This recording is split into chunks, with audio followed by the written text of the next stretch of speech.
시장의 중심 잡아보겠습니다. 빅데이터 연구소 이상준 소장과 함께합니다. 안녕하세요. 네, 안녕하세요. 네, 먼저 오늘 장 키워드부터 열어보겠습니다. 자, 오늘 중심 이슈는요. 연이은 외국인 매도, 배경은 잠시 후에 분석을 해보겠습니다. 자, 일단은 미증시 마감 상황부터 체크를 해볼까요? 꽤 많이 조정을 받았죠. 예. 고점 대비로는 한 1% 넘는 조정이었는데 어떻게 맞습니다. 보셨습니까? 뭐 여러 가지 요인들을 대고 있는데 아까 모닝주 앵커가 자세히 설명했듯이 빅테크 규제가 아무래도 조정 요인인 것 같고요. 참고로 애플이 주가가 좀 크게 빠지면은 세계 지수가 다 영향을 받습니다. 다우, S&P 500, 나스닥. 나스닥이 가장 큰 영향을 받는 게 사실이고요. 사실 뭐 우리나라에서도 그 앱스토어 그쪽으로 이제 이용해서 뭐 사업을 하시는 분들은 그야말로 저희 그 울며 겨자 먹기 뭐 이런 생각들을 많이 갖고 계셨을 텐데 수수료를 많이 떼었을 거예요. 많이 그 뛰어갔죠. 예. 사실은 그 부분 때문에 불만은 많았었는데 차마 입 밖으로 내지 못했던 거를 미국에서 이제 결제 딴 데 가서 홈페이지 연결해서 거기서 결제해도 된다 이렇게 좀 판결을 내려준 거니까요. 예. 일단 그 지수별로는 다우 운송 지수가 0.5% 빠졌고 러셀 2000 지수도 많이 빠졌어요. 0.7%가 빠졌는데 필라델피아 반도체 지수가 0.8%가 올랐고요. 종목별로 봤더니 뭐 엔비디아가 1.3%, 마이크론 테크놀로지도 0.9%가 올랐는데 빅테크주들은 아무래도 영향을 좀 많이 받았고 애플이 3%가 넘게 빠졌고요. 특히 돈나무 언니가 주식 팔았다는 얘기 때문에 테슬라가 좀 크게 빠졌는데요. 2.5%가 빠졌습니다. 사실 우리나라에서 목표 주가 상향해 놓고선 주식 팔면 이거 문제가 되는데 미국에서는 그런 일이 자주 있네요. 근데 어쨌든 돈나무 언니가 테슬라 주식을 많이 팔았는데 그거보다 테슬라 주식을 훨씬 더 많이 갖고 있다는 거. 맞아요. 그거는 뭐 미국 주식 투자하신 분들 참고하시면 좋을 것 같고요. 전체 운용 자금이 워낙 많다 보니까 예. 일부를 덜어낸 예, 정도였습니다. 그 중에서도 여전히 테슬라 비중은 굉장히 높아요. 근데 예. 뭐 그 얘기 때문에 빠진 것 같고, 그 다음에 알파벳도 1.9%가 빠졌습니다.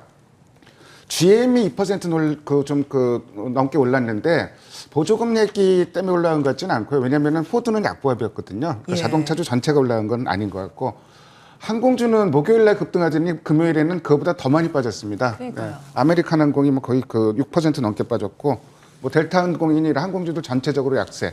그리고 보잉도 1.7% 빠졌고, 금융주도 약세 보였습니다. JP모건이 마이너스 1.2% 이렇게 기록을 했습니다. 달러 인덱스는 소폭 상승을 했고요. 좀 92달러 깨고 내려갔으면 좋겠는데 정확히 거기서 반등하기 시작하네요. 그래서 지금 예. 92.5달러까지 올라가 있는데 추이를 좀 볼 필요는 있을 것 같고, 미중 정상 간 통화회담 때문에 가장 영향을 받은 건 유가인 것 같아요. 유가만 좀 올랐어요. 거의 70달러 다시 좀 육박을 하는 모습이고, 의외로 또 10년물 국채 금리가 큰 폭으로 좀 올랐습니다. 그래서 1.34%까지 좀 상승을 했고, 예. 지난주 다우하고 S&P 500하고 내내 빠졌죠. 일주일 내내 빠졌는데요. 뭐가 제일 많이 빠졌을까 그래서 제가 한번 좀 지수를 봤어요. 그랬더니 일주일간 러셀 2000이 가장 많이 빠졌고요. 그 다음이 다우, 그 다음에 S&P 500, 나스닥이 그나마 좀 강한 모습이고 덜 빠졌고요. 최근 한 달간 텀으로 봤더니 다우는 2.5%가 빠진 반면에 나스닥은 2%가 올랐습니다. 그래서 역시 지금은 전체적으로 약세를 보이는 쪽은 경기 민감주 쪽이다 이렇게 보는 게 좀 타당할 것 같습니다. 예. 핑퐁 사실 왔다 갔다 해요. 맞습니다. 자, 항공주 급락이 살짝 저는 신경 쓰였는데 왜냐하면 지난주 마지막 거래일에 항공주 급등을 하면서 우리 시장 항공주도 같이 올랐거든요. 영향이 있었죠. 예. 혹시 따로 준비하셨습니까? 아니면 뭐 여기서 그렇진 않은데요. 이 부분은 잘 생각을 해야 돼요. 미국 예. 항공주랑 우리 그 대한항공이랑은 약간 좀 틀린 게 있어요. 뭐냐면은 화물 그리고 미국 항공주는 굉장히 직접적으로 델타 변이에 따라서 영향을 많이 받습니다. 왜냐면은 그 미국에서 국내 여행이라면 우리나라로 따지면 국제 여행이 돼버리잖아요. 해외 여행이 돼버리죠. 거리가 머니까. 근데 우리나라는 해외여행 자유롭지 못한 상황에서 지금 여행한다고 그래봤죠. 뭐 제주도 정도 비행기 타고 가는 정도잖아요. 환경이 틀리고 항공화물 쪽에서는 우리나라가 절대 강자입니다. 그래서 대한항공이 실적이 잘 나왔다는 거. 영향은 받겠지만 대한항공 같은 종목은 좀 나빠 보이진 않네요. 괜찮다고 예. 의견 주셨습니다. 이슈가 있긴 있었는데 이제 백신 의무화 이슈 영향을 받았습니다. 백신 접종 받아야만 또 항공 탑승할 수 있다라는 이런 움직임이 있어서 영향을 받는 모습이었는데 우리 뭐 대한항공과는 별개로 보셨습니다. 일정 부분 영향을 받겠지만 뭐 싸게 살 수 있는 기회도 나올 수 있는 거고요. 저는 그렇게 보고 있습니다. 알겠습니다. 우리 그 쌍끌이 형님은 역시 주식 흐름 최고치다. 뭐 바바 반가님께서 유튜브 채팅창 이렇게 남겨주셨는데 아유, 고맙습니다. 수급 특징주 이어서 확인을 해볼까요? 눈에 탁 뜨이는 종목이 아까 그 동박 관련해서 1등이라고 어느 증권사에서 내놨는데 SKC가 요새 연일 쌍끌이 매수세가 들어오고 있어요. 엿새 연속 쌍끌이가 들어오고 있는 종목이고 삼성전기, LG이노텍, 하이닉스, 대한항공 이런 종목들이 쌍끌이가 들어왔던 종목들이고요. 외국인이 삼성전기를 나흘 연속 사는 모습 지금 나오고 있네요. 그리고 외국인은 연속해서 사는 종목들이 그렇게 많지는 않아요. 그 중에서도 뭐 LNF, SM, 하나마이크론 이런 종목 정도가 쌍끌이 매수가 들어오고 있는 종목들이고 펄어비스 요새 중국 얘기 때문에 한번 한마디만 하면 휘청거리는 종목이 펄어비스하고 하이브도 요새 그런 양상을 보이고 있고요. 멀미나요. 예, 좀 너무 규제가 과격해요, 중국은. 그래서 그런 영향인데 어쨌든 외국인은 매도하고 기관은 매수하는 흐름이 계속 이어지고 있는 모습입니다. 오늘 수급 대장주는 글쎄 뭐 항상 이 종목은 전 이렇게 꼽는데 영원한 유망주 삼성전기를 좀 꼽아보고 싶은데요. 외국인이 나흘 연속 지금 그 매수를 하고 있고요. 지금 기관은 매매 방향성은 아직은 좀 모호한 편입니다. 근데 연기금이 또 좀 최근에 매수하고 있다는 거, 저는 연기금 사고 있는 종목은 일단 한번 다시 좀 봅니다. 왜냐하면 연속성이 나올 가능성이 좀 있기 때문에 나흘 연속 사주고 있는 종목이고, 이 종목은 제일 중요한 게 당장 눈에 보이는 실적이 잘 나와요. 그러니까 지금 3분기 실적도 좀 제가 그 컨센서스 변화를 불과 1주 전만에 비해서도 컨센서스가 올라오고 있는데 뭐 여러 가지가 좋고, 분기 기준으로는 3분기에 최고 매출, 최고 영업이 기록할 것으로 좀 보고 있고, 뭐 MLCC, 반도체, 기판 다 좋은 상황이고요.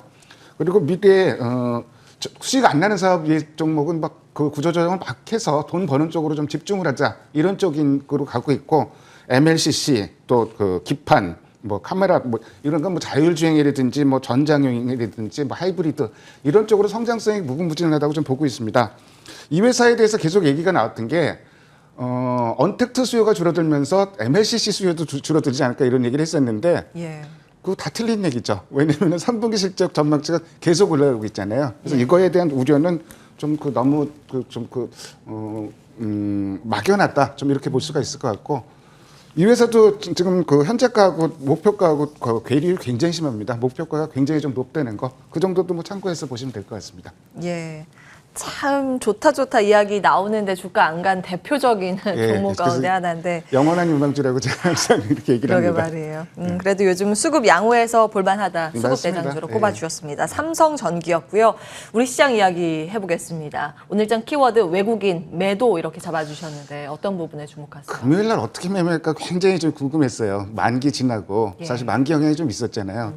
근데 더 세게 팔았어요. 그러게 말이에요. 그래서 좀 그 부분이, 근데 환율도 살짝이지만 떨어졌거든요. 근데 의외로 또 코스피는 올랐어요. 그 부분은 이제는 외국인 매도에 대해서 좀 어느 정도 내성이 생기고 있다, 이렇게도 좀 긍정적으로 평가를 할 수 있을 것 같고, 자, 외국인이 주식을 왜 그렇게 쉴 새 없이 팔까? 그 이유를 나흘 연속 지금 팔고 있거든요. 그 이 원인을 알기 위해서는 그럼 뭘 파는지를 한번 나흘 동안 뭘 팔았는지를 5종목씩을 봤어요.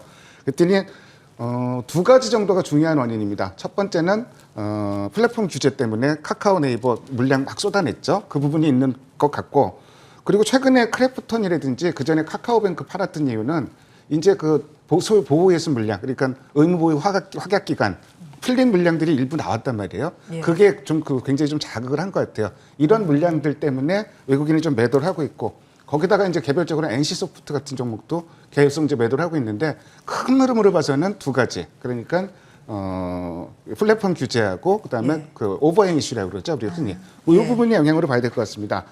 그렇다면은 다른 부분을 또 살펴봐야죠. 글로벌 주식 펀드 자금은 어떻게 움직였느냐? 지난 9월 둘째 주를 봤더니 돈이 뭐 그 신흥국으로 규모는 줄었지만 여전히 들어오고 있고, 특히 채권형 펀드 이머징 그 신흥국 쪽으로 많이 들어오고 있거든요. 그렇다고 보면은 여건은 나쁜 편은 아니고, 근데 또 한 가지 주의해야 될 게 외국인들이 머니게임 양상을 좀 보이고 있어요.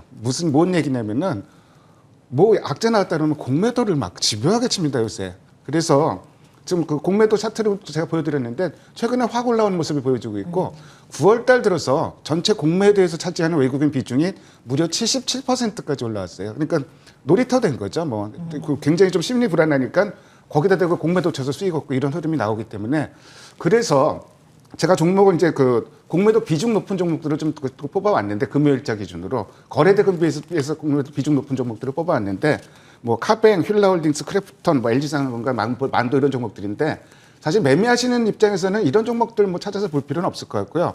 내 관심 종목을 매매할 때 공매도 동향은 그 매일매일 체크가 가능하거든요.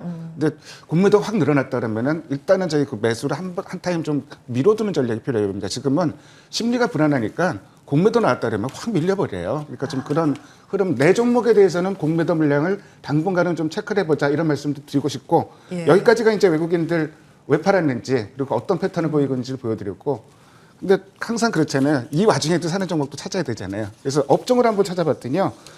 사는 업종들이 좀 있어요. 그러니까 그 화학업종, 철강업종, 전기전자, 운수창고, 건설, 증권 이런 종목들을 사는데 소위 인덱스 종목을 사는 게 아니고요. 이 종목 중에서 개별 접근을 하고 있다는 얘기예요. 그래서 좀 종목들을 봤더니 뭐 화학 중에서는 뭐 효성첨단 소재라든지 SK케미칼, SKC 하나솔루션 여기다 뭐 코롱인도라든지 롯데정밀화학 이런 종목들을 사고 개별성 종목들을 사고 있고 철강에서는 뭐 포스코현대제철 대표적으로 사고 있고요. 전기전자 중에서는 삼성전기 아까 얘기했던 그다음에 SKI 테크놀로지 건설 중에서는 GS건설 그다음에 그 증권 중에서는 NH투자증권 이게 외국인이 그 나흘 동안 매도하는 중에 샀던 종목들이고 거기다 플러스 기관도 같이 산 종목을 좀 꼽아봤습니다. 이 종목 정도는 좀 관심을 갖고 받은 된 종목 같고요. 뭐 오늘 뭐 삼성전기 제시했으니까 오늘 이 중에서는 삼성전기 뭐 종목들이 다 괜찮아 보입니다. 이런 좀 언급된 종목들은요. 요즘 좀 기지개를 켜는 종목이랑 분위기 원래 좋았던 종목 그런 종목 위주로 외국인이 예. 담네요. 예.